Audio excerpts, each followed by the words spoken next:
ቢ የኦሮሞ ህዝብ እንቅስቃሴ ከ1522 እስከ 1618 በ16ኛው እና በ17ኛው ክፍለ ዘመናት ለተከሰተው የኦሮሞ ህዝብ እንቅስቃሴ የተፈጥሮና ሰው ሰራሽ ምክንያቶች በጥምረት መንስኤ ሆነዋል። ተፈጥሯዊ ምክንያቶች የስነ ህዝብ ወይም የዲሞግራፊ ጫናና እያደገ የመጣውን የሰውና የእንስሳ ቁጥር ለማሳደግ የሚያስችል የመሬት ፍላጎትን ያካትታሉ። በተጨማሪም ከ13ኛው እስከ 16ኛው ክፍለ ዘመን በክርስቲያኑ መንግስትና በሙስሊሙ ሱልጣኖች መካከል የነበረው ግጭት በዋናነት ከብት አርቢ የነበሩት የኦሮሞ ቡድኖች ይኖሩበት የነበረውን አካባቢ ትተው ወደ ሌላ ቦታዎች እንዲንቀሳቀሱ ጫና ሳያደርስባቸው አልቀረም። እንደ አውሮፓውያን ዘመን አቆጣጠር በ1522 ዓ.ም የህዝብ እንቅስቃሴው ሲጀምር ኦሮሞዎች በቦረናና ባረንቱ የጎሳ ጥምረት ወይም ኮንፌዴሬሽን ተደራጅተው ነበረ። የኦሮሞ ኃይሎች የሰሜን አቅጣጫን በመያዝ በዋላቡ ተራራና በአባያ ሐይቅ መካከል ባለው መተላለፊያ በኩል አለፉ። በአባያና በሐዋሳ ሐይቆች መካከል ግማሽ መንገድ ላይ ሲደርሱ ወደ ምዕራብ መታጠፊያ የብላቴ ወንዝ አቋርጠው ወደ ደቡብ ምዕራብ ዘለቁ። በመቀጠልም ወደ ሰሜን በማምራት ወደ ስምጥ ሸለቆ የሐይቆች አካባቢ አመሩ። ከ1522 እስከ 1618 ባለው ጊዜ ውስጥ ኦሮሞዎች 12 የቦታ ጦርነቶች አድርገዋል። በዚህ መሰረት የመጀመሪያው ገዳ ማለትም መልባ ከ1522 እስከ 1530 በፋሲል የሚመራውን በትረ አሞራ የተሰኘውን የክርስቲያን ጦር አሸንፎ ባሌን ሲቆጣጠር፣ የሙዳና ገዳ ከ1530 እስከ 38 ደግሞ እስከ አዋሽ ወንዝ ዳርቻ ደርሷል። የኪሎሌ ገዳ ከ1538 እስከ 46 አዳል መብረቅ የተባለውን የክርስቲያን ጦር በማሸነፍ ዳውሮን ሲቆጣጠር፣ ቢፎሌ ከ1546 እስከ 54 ደግሞ ወደ ወጅ እና ኤረር ገስግሷል። ሚችሌ ከ1554 እስከ 62 በዳጎ የሐመልማልን ጦር እንዲሁም በሃዛሎ ተራራ የጃን አሞራ እና በኢመር ኑር ሙጃሂድ የሚመራውን የአዳልን ጦር በማሸነፍ ድል ተቀዳጅቷል። ሆርሙፋ ከ1562 እስከ 70 ከንጉስ ሚናስ ከ1559 እስከ 63 ከእሳቸው ጋር በቀጭኔና ወያታ ተዋግቷል። እንዲሁም አንጎት፣ ጋንዚ፣ ሳይንት እና የመሳሰሉትን አካባቢዎች ተቆጣጥሯል። እንደ አውሮፓውያን አቆጣጠር በ1574 በአዛዥ ሀሊቡ የሚመራው የስርጸ ድንግል የንግስና ዘመን ከ1563 እስከ 97 ፈረሰኛ ጦር የሮበሌ ገዳን ከ1570 እስከ 78 በወይና ደጋ አሸንፎ ነበር። ሆኖም ሮበሌ የዘርዓ ዮሐንስ ጦር በማሸነፍ ራሱን መልሶ አደራጅቷል። የበርመጂ ገዳ ከ1578 እስከ 86 በወጅ የሚገኘውን አርኢን ተቆጣጥሯል። ጃማን ተሻግሮ ወደ ወልቃ በመግባት የዳራ ጎቲን ክፍለ ጦር ድል አድርጓል። የሙልአታ ገዳ ከ1586 እስከ 94 ደግሞ ዳሞትን፣ ቢዛሞን፣ ጋፋን፣ ደንቢያንና ትግራይን ይዟል። በ17ኛው ክፍለ ዘመን መጀመሪያ ላይ ዱሉ ከ1594 እስከ 1602፣ መልባ ከ1603 እስከ 10 እና ሙዳና ከ1610 እስከ 18 ወደ ምዕራብና ወደ ሰሜናዊ የአፍሪካ ቀንድ ክፍሎች ተስፋፍተዋል። እንደ ዋርዳይ ያሉ ሌሎች ደግሞ ወደ ኬንያ እንዲሁም በሶማሊያ ወደሚገኙት ቡርሃቃባ እና ማጀርቲን ተንቀሳቅሰዋል። በክርስቲያኑ መንግስትና በሙስሊሙ ስልጣኖች መካከል ከነበረው ጦርነት በተጨማሪ ኦሮሞዎች በገዳ ስርዓት በመደራጀት ለኦሮሞ ህዝብ እንቅስቃሴ ስኬት ወሳኝ ሚና ተጫውተዋል። ወደ ተለያዩ አካባቢዎች ባደረጉት ጉዞ ሂደት የተለያዩ የኦሮሞ ቅርንጫፎች የገዳ ማዕከላትን አቋቁመዋል። በዚህም መሰረት የቱለማ አዳነቤ፣ የሲቁማዶ አርሲ፣ ኦዳ ሮባ፣ የኢቱ ሙንበና ኦዳ ቡልቱም፣ የሜጫ ኦዳ ቢሲል እና የጃዊ ሜጫ ኦዳ ቡሉግ ዋና ዋና የገዳ ማዕከላት ሆነዋል።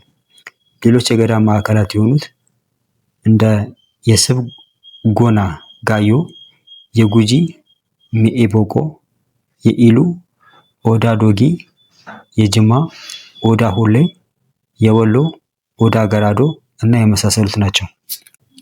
እንደ የቦረናው ዳዌ ጋቦ፣ የጉጂው እና ሶራ፣ የመጫው ማኮ ቤሌ፣ የጅማው ባቦ ኩዬ እና ሌሎችም የገዳ መሪዎች የገዳ ማዕከላትን በማቋቋም በየአካባቢያቸው ዋና ዋና ህጎችን ደንግገዋል። ሆኖም ግን የተለያዩ ኦሮሞ ቡድኖች በመዳ ወላቡ በሚገኘው የአባ ሙዳው ወይም የቅባት አባት በእግዚአብሔር አማካኝነት ግንኙነታቸውን ጠብቀው የቆዩ ሲሆን በችግር ጊዜም ጥምረት ይፈጥሩ ነበር። ከዚህም በተጨማሪ በኢትዮጵያ መንግስት እና ፖለቲካ ተጽዕኖ ምክንያት በ1900 ዓመተ ምህረት አጠቃላይ የኦሮሞ ጉባኤ እስከ ተከለከለበት ጊዜ ድረስ ተወካዮቻቸውን ማዕከላዊ ጨፌ ወደ ሆነው መዳ ወላቡ በመላክ ተመሳሳይ ኦዳ ወይም ባህል እና ሴራ ወይም ህግ ይከተሉ ነበረ። በጊዜ ሂደት ገዳ መሬትን ጨምሮ ውጤታማ የሀብት ክፍል ቀመር ነድፏል። ሀብትንና በተለያዩ ጎሳዎች መካከል ያለውን ግንኙነት የሚቆጣጠረው የመሬት ይዞታ ስርዓት ቀብዬ ተብሎ ይታወቃል። ስርዓቱ በመሬት ይዞታ ላይ ቅድሚያ የሚሰጣቸው መብቶችን አስፍሯል። በዚህ መሰረት የቀብዬ መብቶች ምልክት እንዲሆኑ ለቦታዎች ስያሜ የተሰጠው ቀዳሚ ስፍራዎች ስም ነበረ። 5.4 በብሔር እና በሃይማኖት ልዩነት መካከል የነበረው መስተጋብር እና ውህደት። በመካከለኛው ዘመን የነበሩ የፖለቲካ ማህበራዊ እና ኢኮኖሚ ሂደቶች በተለያዩ አካባቢዎች ለሚኖሩ ህዝቦች መስተጋብር ዋና ምክንያቶች ነበሩ። እንዲህ አይነቶቹ መስተጋብሮች በሰላምም ሆነ በግጭት ወቅት ይከሰቱ ነበረ። ለዚህ እንደ ምሳሌ የሚጠቀሱት የንግድ ግንኙነቶችና የንግድ መስመሮችን ለመቆጣጠር የሚደረጉ ግጭቶች፣ የሃይማኖት መስፋፋት እንዲሁም የግዛት መስፋፋት እና የህዝብ እንቅስቃሴዎች ናቸው። በመካከለኛው ዘመን በተለይም 16ኛው ክፍለ ዘመን በነበረው የህዝብ እንቅስቃሴ የታዩት መስተጋብሮች ዋና ውጤቶች አንዱ በኢትዮጵያና በአፍሪካ ቀንድ ውስጥ በተለያዩ ብሔሮችና ሃይማኖቶች መካከል የተፈጠረው ውህደት ነው። የወቅቱ የህዝብ እንቅስቃሴ በአንጻራዊ ሁኔታ በክልሉ ውስጥ ሰፊ መልክዓ ምድራዊ ቦታዎችን ያካተተ ነበረ። ከደቡብ እስከ ሰሜን እንዲሁም ከምስራቅ እስከ ምዕራብ የተለያዩ ብሔረሰቦችን፣ ባህሎችና ሃይማኖቶችን ያሳተፈ ነበረ። በክርስቲያኑ መንግስት የተደረገው የግዛትና የሃይማኖት መስፋፋት የክርስትናን ወግ ከሰሜን ወደ ደቡብ እንዲሰራጭ ማድረጉ ግልጽ ነው። በተመሳሳይ ሁኔታ የኢማም አህመድ ጦርነቶች እንዲሁም የአርጎባ የአፋርና የሶማሌ ህዝቦች እንቅስቃሴ እስልምና ወደ መካከለኛው የኢትዮጵያ ክፍሎች እንዲስፋፋ ምክንያት ሆነዋል።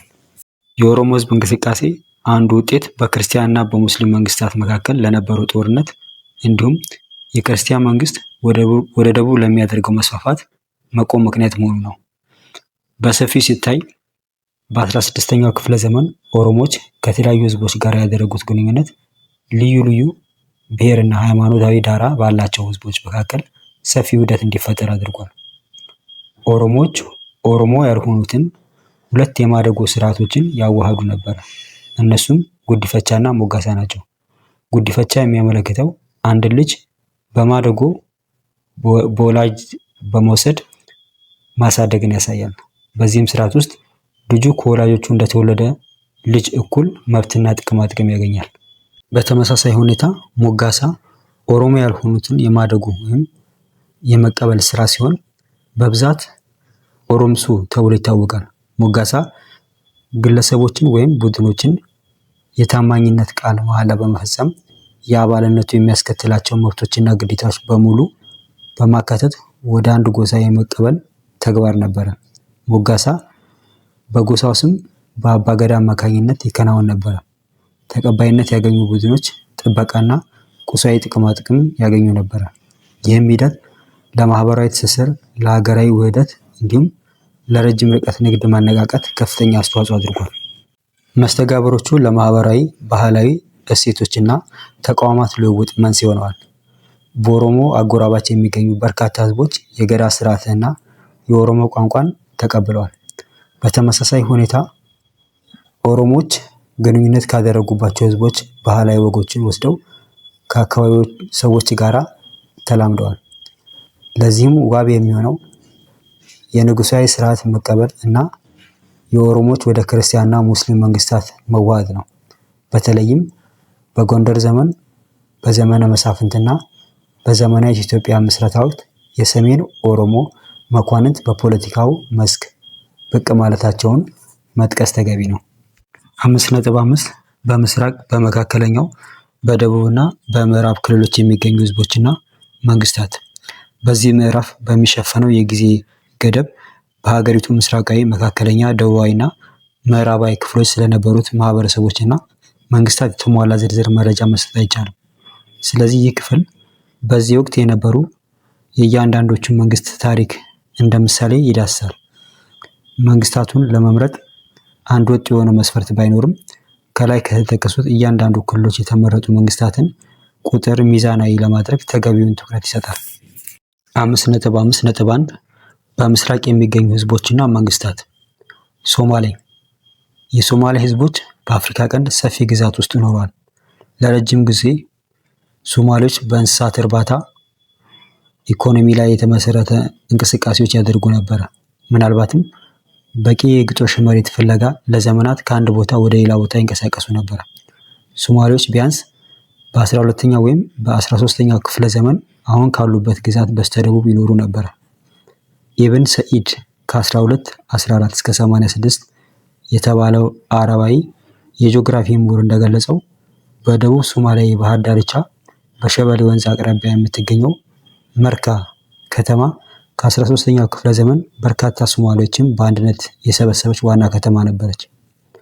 የንጉሥ ይስሐቅን ከ1413 እስከ 30 የነገሱ ወታደራዊ ስኬት የሚያወድሱ ዜማዎች ሶማሌዎች ከክርስቲያኑ መንግስት ጋር ተቀራራቢ ሆነው ይኖሩ እንደነበር ያሳያሉ። በተጨማሪም የሶማሊያ ወታደራዊ ስብስቦች የአዳል ሱልጣኔት በክርስቲያኑ መንግስት ላይ ለተቀዳጀው ድል ከፍተኛ ሚና ተጫውተዋል። በታሪክ ውስጥ ሺር በመባል የሚታወቅ ምክር ቤት ማህበረሰቡን ያስተዳድር ነበር። የውሳኔ አሰጣጥ ሂደቱ ከፍተኛ ዲሞክራሲያዊ የሆነ ነበረ። ሁሉም አዋቂ ወንዶች እኩል የመሳተፍና የመወሰን መብት ነበራቸው። እነዚህ ምክር ቤቶች በንዑስ ጎሳ፣ በጎሳና በጎሳዎች መካከል ባሉ አደረጃጀቶች የተዋቀሩ ሲሆን ህግን ለማስከበርና ፍትህን ለመስጠት እንደ አስተዳዳሪ መዋቅር ያገለግሉ ነበረ። ምክር ቤቱ የሀብት ክፍፍልን፣ ጋብቻን፣ ንግድን እና ወንጀልን ጨምሮ ሰፊ ጉዳዮችን ያስተዳድር ነበር። የሺር አካል የሆነው ጉርቲ ወይም የሀገር ሽማግሌዎች ምክር ቤት የግጭቶችንና ቀውሶችን የመፍታት ስልጣን የተሰጠው ከፍተኛ የፖለቲካ ምክር ቤት ነበረ።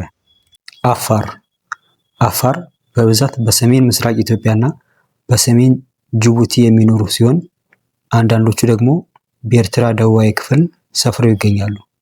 አፋር መካባንቶ ተብሎ የሚጠራው የራስ የሆነ ነባር አስተዳደር ስርዓት ያለው ሲሆን ይህ ስርዓት አንዳንድ የዲሞክራሲያዊ አካላትን በውስጡ ይዟል። የአፋር ህዝብ ለመጀመሪያ ጊዜ በኢብን ሰኢድ ስም የተጠቀሰው ዳንኬል በሚል ስያሜ ነበረ። በ13ኛው ክፍለ ዘመን ባብ ኤል መንደብ አቅራቢያ የሚገኘው የቆላማ ግዛት ይይዙ ነበረ። ከሶማሌና ከሌሎች አዋሳኝ ሙስሊም ማህበረሰቦች ጋር በመሆን ከመካከለኛው ዘመን የአዳል ሱልጣኔቶች ጋር ይዛመድ የነበረው የአፋር ምድር እንደ ማዱና እና አባሳ ያሉ የበርካታ ታሪካዊ ከተሞች መገኛ ነበረ። የአፋር ሱልጣኔቶች ታሪክ በ16ኛው ክፍለ ዘመን የአዳል ሱልጣኔቶች ኃይል መዳከምንና መፈራረስን ተከትሎ አፋሮች እንደ አውሳ፣ ግሪፎ፣ ታጁራ፣ ረሃይቶ እና ጎባድ ያሉ የራሳቸውን ሱልጣኔቶች መሰረቱ። የአውሳ ሱልጣኔት በመካከለኛው አዋሽ አካባቢ ቀደም ብሎ የነበረውን የአውሳ ኢማሜት ተክቶ የመጣ ነው። ይህ የቀድሞ የፖለቲካ መዋቅር ወይም ኢማሜቱ የተመሰረተው በ1577 ዓመተ ምህረት መሐመድ ጃሳ ዋና ከተማውን ከሐረር ወደ አውሳ ባዘዋወረበት ወቅት ነበር።